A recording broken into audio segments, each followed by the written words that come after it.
Shooting it raw? Yes. Shooting it raw.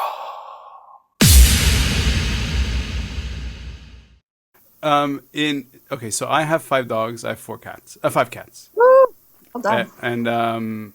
Okay, so there's a book called Inside of a Dog, which is it's very amusing. It's kind of like, it's not a very scientific book, but it just talks about, canine dog cognition and behavior and stuff. And so she talks about how, to kind of understand the life of a dog, you have to kind of absorb their frame of the world, right? So it's to unlearn your own bias and sort of sense the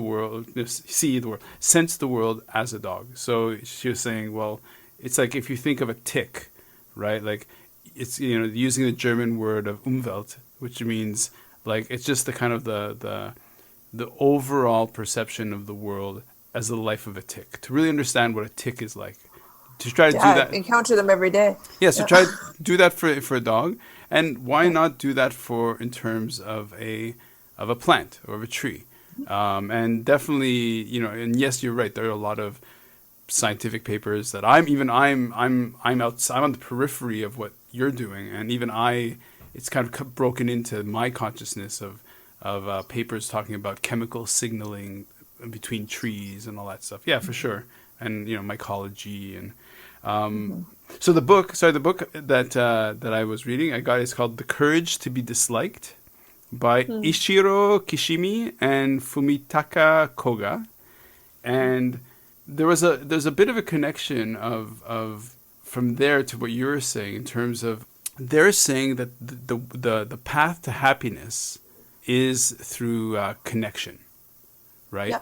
That connection to others is really one of the most powerful paths to happiness. And so listening to you talk about, of me putting you on the spot kind of gently about plant cognition and whatever, from what I hear from you is this notion of connection as well. I mean, that's the connection I made. Is I was like, well, I just read about connection, and I can see how people would come to a retreat, become very inward focused, and then see what kind of connections they make to their life and to things around them. Absolutely. And I mean so the path to happiness is through connection. I think it's realizing how connected we already are. So not forging connection between individuals, which gets exhausting and seems like a lot of work. Oh, now I have to be friends with everyone in the world. Now I have to, but rather, like, what does it take to wake up to the fact that possibly we're one huge organism, right? It's a weird, this idea of interbeing, like we're affecting each other, informing each other, morphing into each other. Like, look at food. I mean, it's weird. We're like eating other bodies, and in order to perpetuate this body until it gets eaten in turn. I mean, it's not a world of individuals, and when we think that it is, it's usually depressing, it's scary, it's isolating, it's a huge amount of pressure to make something of your life and win a Nobel Prize and all that. But it's not the reality. It's not even true. Right. So when you realize it's not true, what happens? Like, you start caring more, you start being gentler, kinder to others. Of course, that feels better for yourself. You stop worrying about how other people see you, because you're a non-entity, or a minimal entity anyway. Okay. Yeah. Go on. What is the thread between what you're studying for your PhD and how you connect with people when you talk to them? Am I mixing your Are your you two of your is that lives? like a cheeky question when No. you say what is a thread? Okay, No. good, because my PhD is on string. Is it really? I don't know. I know. It's hilarious. Yeah, that's the thread. It's well, it hasn't really evolved very well as a dissertation yet, but in theory it's about So it's string theory. Got it. Physics. No, Yes. yeah. No, sorry, no. it's an easy joke. Sorry. I'm really I know, sorry. and everyone says it to the point where I have to Oh, stop. dude, I know, oh, you're I'm just so so into sorry. it. Oh, I'm so It's all right. cliched. Oh my god. I still love you, but I Uh, just think a tiny bit less. No, I don't. Okay. So yes, you it's do. about it's well, also because actually people say that secretly, like I wish I were a physicist. It's so disappointing to say that it's not, that Yeah. When you're talking about string, though, is it just the string is like construction this as a? as a tool. Yeah. Okay.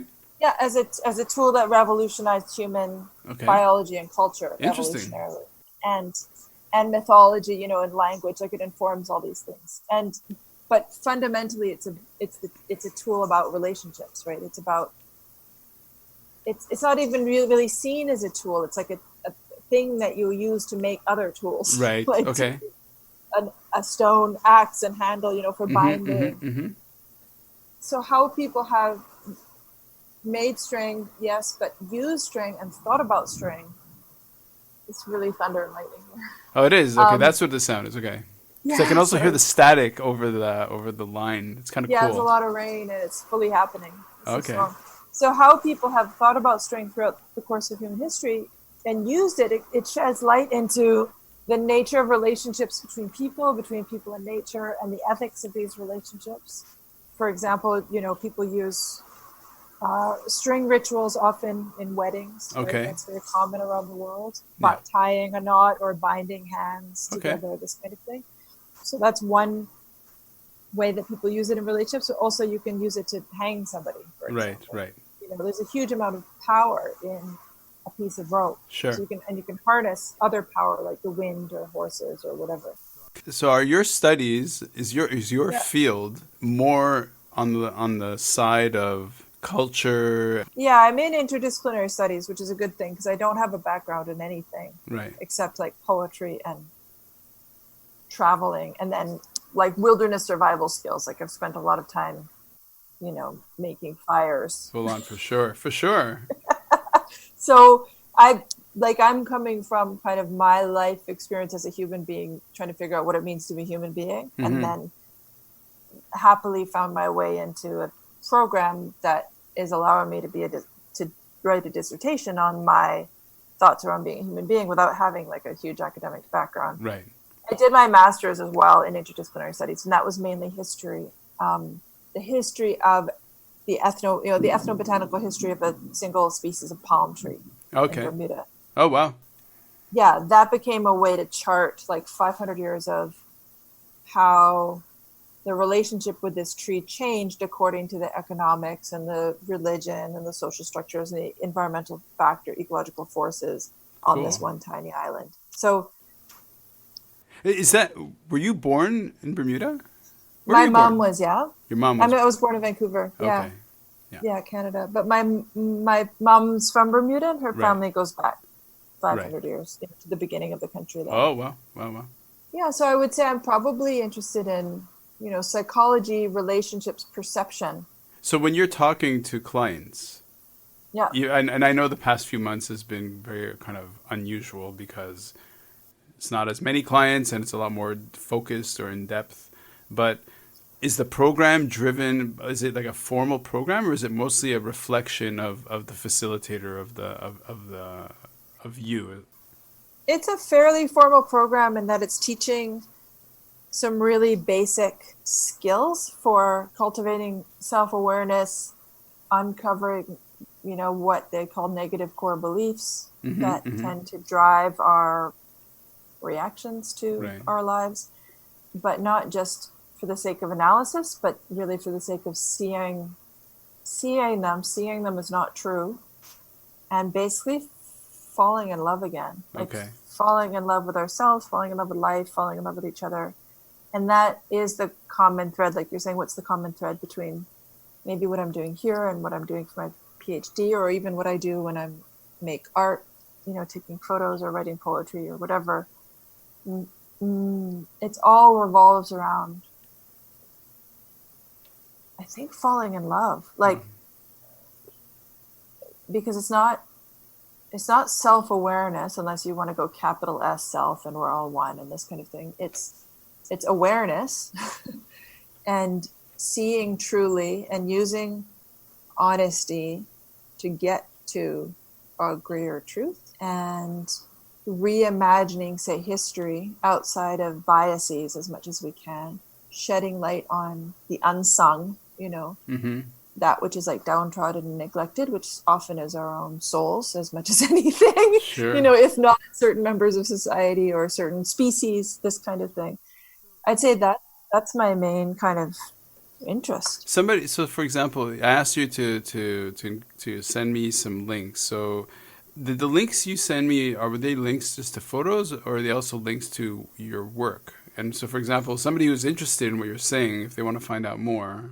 Yeah, so I could also send you the link to this organization that I work for here. One link is to a project that I did at the university at UBC. It's a plant sign, a botanical garden sign project. It was just like a little art project, but they somehow gave me a bunch of funding and the opportunity to write creative, interpretive botanical garden signs and plant them all over the university. Oh, I did like nice. 150 of them. Yeah, it was awesome. You'd like it. You should scroll through the website. I'll check it out. Because the idea was to show people what I see when I look at plants. So Right. It might be like, they're like cool facts, but it might be poetry, like a Sappho poem, looking at an oak tree, or it might be, or E. Cummings, or it might be, some interesting chemistry about that plant, or some indigenous knowledge or indigenous names for that plant. So basically showing that there are as many perspectives on nature as there are fields of study, or as there are human beings, and how can I just open the landscape up to a zillion perspectives to invite people to think differently and to relate. Again, it's like to see anew. That's what I'm interested in. How can we see anew always? A beautiful project. Nice. Yeah. So there's a link to that, and then the other, I have research, kind of on current research, like research that I did for my master's, stuff like that. I'm supposed to ask you a question. Hold on. My daughter Cadence, I told her about the fact that you had a toucan I had a toucan. bite you. Oh. And no, I remember. I also had a toucan last year. Yeah, okay, hold on. Let's go. So, first of all, what's the correct pronunciation? Toucan? Yeah. Toucan. That's it? I don't know. I guess in school she learned that Correct. it's... Who knows? Yeah. Who knows? Okay, why don't you tell the story about... What did she learn? I have no idea. I should be talking to her. Okay. I'm a terrible parent. Did you say something? I have no idea. No. Okay, so what's that story? Because it just caught my eye. So why don't you share that story? That's pretty funny. Because look, you live in a place where there are toucans. Like what? Oh well, which story? The story from the other night. Sure. The toucan I encountered the other night, or the toucan that I raised last year. Look, this for the people not in Costa Rica. This is crazy. Okay, yeah. What is that? What is that? Well, I can tell you what the toucan I found the other night. Sure. That was most recent. Or the toucan that I raised. I'm not even sure what you're asking me, but okay. So you found a toucan a couple of nights ago?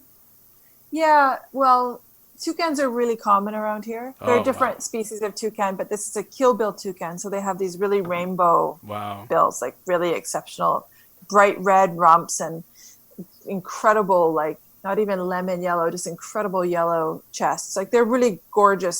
Stunning, yeah. Gorgeous, gorgeous birds, right? And big. Mm. How big? That for scale, because I don't know how big they are. God. And please don't use fruit. Like their beak. The beak can be up to 6 inches long, at least. Mm-hmm. Up to 6 inches long. And the bird is bigger than a crow. Okay.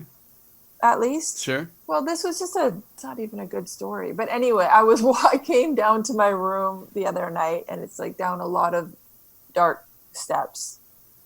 Steep, dark steps, concrete steps. And I heard kind of what I thought was a rustling, sort of rustling in the trees. That sounded like a fairly big animal. Mm-hmm. So we are in the jungle, and I have seen jaguars scat like relatively nearby. But what is a big animal moving around at night? Like might be some kind of wildcat. Like I'm not a jaguar, but could be a jaguar or something. So I was curious. I shone my flashlight, through the trees, and then this big bird just came out of the trees and like hit me and was just floundering, like it was just going crazy. And I realized that it was a toucan, a big toucan. And it's just unusual because they're really diurnal, like they're never around at night. They should be fast asleep. In fact, they sleep with their whole families in a hole in a tree, like parents and children all curled up into little balls, but like deep, like 6 feet or several feet down on the inside of it, like in an old woodpecker hole, in the inside the trunk of a tree, like in like a squirrel hole. They all sleep together, bundled up and warm and cozy. They're so affectionate. Like they're really, I mean, this toucan that I had last year, just to say, like I would just hold her. She was young and we found her and she had a broken beak, and then we couldn't get her, I didn't want to put her in a wildlife place because they'd never set her free again. And so we just raised her to set her free. But, I would hold her and she would just like explore my face with her beak and just little like tugs on my hair, and just so curious, like so affectionate and sweet. Oh, wow. Anyway, so this toucan was out, not at home, obviously, was lost and confused and crashing around, and literally I couldn't tell if it could fly or not because it was not getting off the ground. But they're canopy birds, they never come down to the ground, so I don't think it's ever had to take off from the ground in its life. They just fly from branch to branch usually. Anyway, I was trying to catch it in case it was injured, and then one of the cats here appeared, and I realized that maybe the cat had been tormenting it for some time. I did, it was a young cat, really like fit. and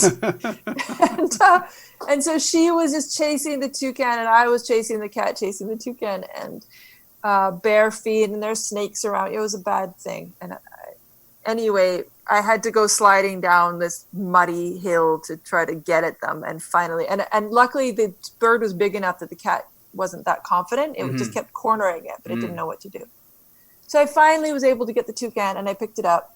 And I'm now good at picking up birds after like having this toucan last year for 6 months. Lots of practice. And so I picked it up, and it was so scared. It was going like making this terrified little breathing, hyperventilating sound, and put it in the bathroom, went out, found the cat, because I couldn't just release the bird if it can't fly and the cat's around. Like, it's just that's going to be it. Found the cat, threw it in someone else's room, came back, got this toucan out of the bathroom, and still terrified? It was sitting in the shower just looking at me, and they're really calm. And so I was looking at it and talking to it, but it, when I go to try to pick it up, it would try to fly. Like it wasn't. Sure. It wasn't excited about me picking it up. Of course. It must be such an alien feeling, I know. How scary is that? That's the thing. Like, actually, weirdly, we were watching this live streaming of Rigoletto of an opera the other night here, from like the Zurich, whatever. We had a Swiss woman here, and we were watching this opera in the house, and this owl flew in that, like a full on owl suddenly in the room. And I'm like, oh my God, I have to get this owl. So I picked the owl up, and then I was like stroking its head, and I'm thinking, this does not feel good to the owl. The owl is not. Well, sharks like being tickled. Like shark, who knows? Listen, I don't know. But I was thinking, like, it's probably never been held in its life. Like, even its parents didn't hold it. No, I know. And it's not a thing. It's not a thing. It hasn't had its whole body cuddled, ever before. I love you so I know. And it's like, what is happening to me? I'm being like, this blob is just absorbing me. It's just like a nightmare. So I felt that with the owl, but I held the owl for a while because there were people who had never seen an owl before. Sure, owls are amazing.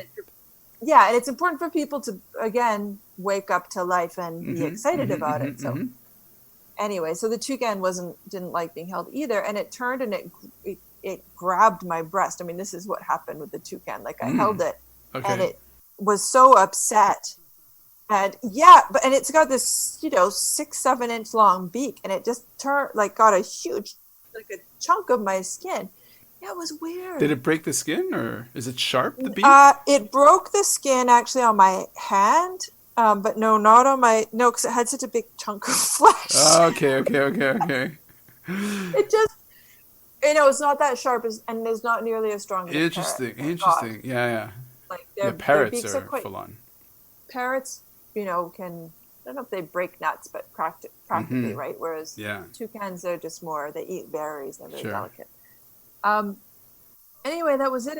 It grabbed my breast and then it started making this screaming sound. Like, I won't try to imitate it, but it was like car alarm. Like, it was very unusual. Right. Like, it was warning all the animals of the forest. Like, it was going to die, but it was terrible. It was terrible. So for example, where I live, we have monkeys and we have we have cobras and we have all this stuff, and people are really terrified of the snakes, right? And then I go out at night to make photos of the snakes and the Burmese pythons and whatever, and everybody's just like, "Oh, aren't you scared?" I'm like, no, let's get something straight. They see us and they are terrified. They are full on terrified. So you picking up this toucan, it must be like, I'm gonna die. Like, yeah, for sure. Totally.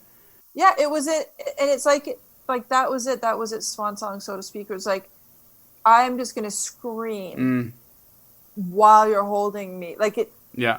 I've heard toucans make many sounds. I've never heard this sound, and it was just. But you saved it. I did.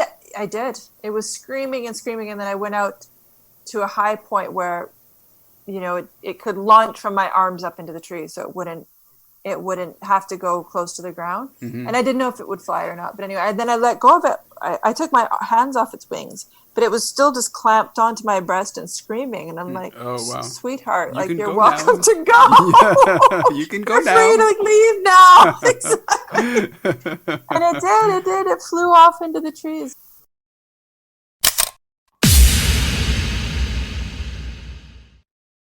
So is life really a gift? Really? Can you make every second count? That's the whole point of the podcast. So if you like what you've seen and you're inspired, because that really is my mission, then please give it a like, subscribe, and share. Shooting it raw? Yes. Shooting it raw.